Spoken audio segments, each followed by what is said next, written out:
सावळा राधेला कृष्णाचा लागला, गोऱ्या गोऱ्या राधेचा तिळही झाकला. सुस्वागतम सुस्वागतम सुस्वागतम. आलेल्या सर्व गणेश भक्तांचे किनी परिवारतर्फे हार्दिक स्वागत.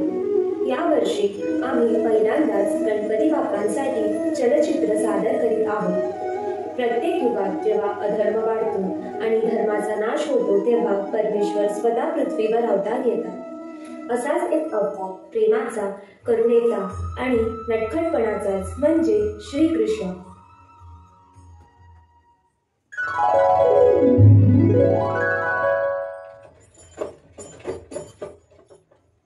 प्राचीन काळी भारत देशात मथुरा नामक एक सुंदर राज्य होते. मथुरेचा राजा कंस हा अत्यंत क्रूर आणि अहंकारी होता. एक दिवस कंस राजा रथात फिरत असताना एक आकाशवाणी झाली. हे कंसा, तुझा अंत आता समीप आहे. तुझी बहीण देवकी, तिच्या 8व्या पुत्राच्या हाती तुझा मृत्यू निश्चित आहे. हे ऐकताच कंसाने देवकी आणि वसुदेव या दोघांना कालकोठडीमध्ये कैद केले आणि एक एक करून 7 पुत्रांचा जन्मताच वध केला. अष्टमीच्या मध्यरात्री देवकीचा 8वा पुत्र म्हणजे विष्णूंचा 8वा अवतार श्रीकृष्णाचा जन्म झाला.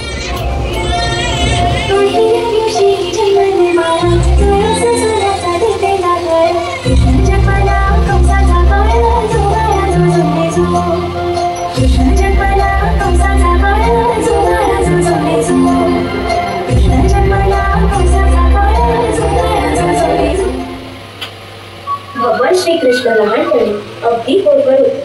ते घरोघरी लोणी चोरायचे, गोपिकांची मटकी फोडायचे. मित्रांसोबत खेळताना सतत काहीतरी नवा खटल्यापणा त्यांना सुचायचा. अरे कान्हा, परत लोणी चोरतोयस का? अगं माते, हे तर माझं प्रिय अन्न आहे. मी नाही खाल्लं तर कोण खाणार? खोडकरा, तुझ्या लीलांना मी काय करू?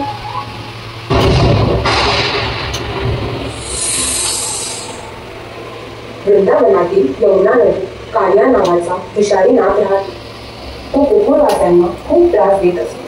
कृष्णाने हा त्रास संपवण्याचे ठरवले. त्याने यमुनेत उडी मारून कालियासोबत युद्ध केला व त्याच्या फणावर नृत्य करून त्याची विषारी ताकद हरवली. शेवटी कालियाने क्षमा मागितली आणि कृष्णाने त्याला प्राणदान देऊन समुद्रात जाण्याचे सांगितले. हे केशव हे माधव हे गोविंद, रक्ष रक्ष पाहि पाहि परमानंद.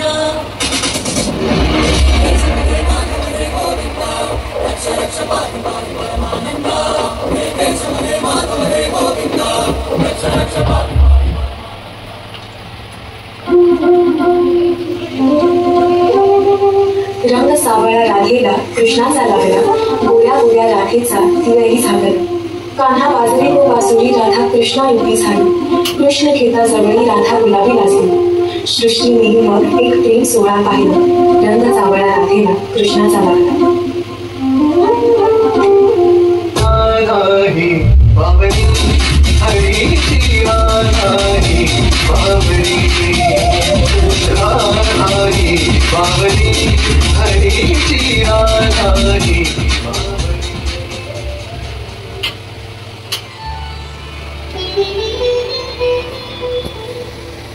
गोकुळात दरवर्षी लोक इंद्रदेवाची पूजा करीत असत.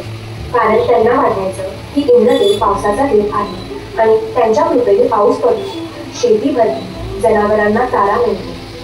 पण श्रीकृष्णाला वाटले की खरी पूजा तर निसर्गाची आणि गोवर्धन पर्वताची केली पाहिजे. हे ऐकताच इंद्रदेवाने क्रोधित होऊन गोकुळात मुसळधार पाऊस पाडला.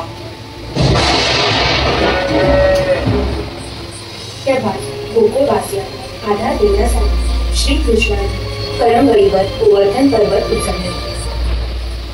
जो है अलबेला मत जनो वाला, जिसकी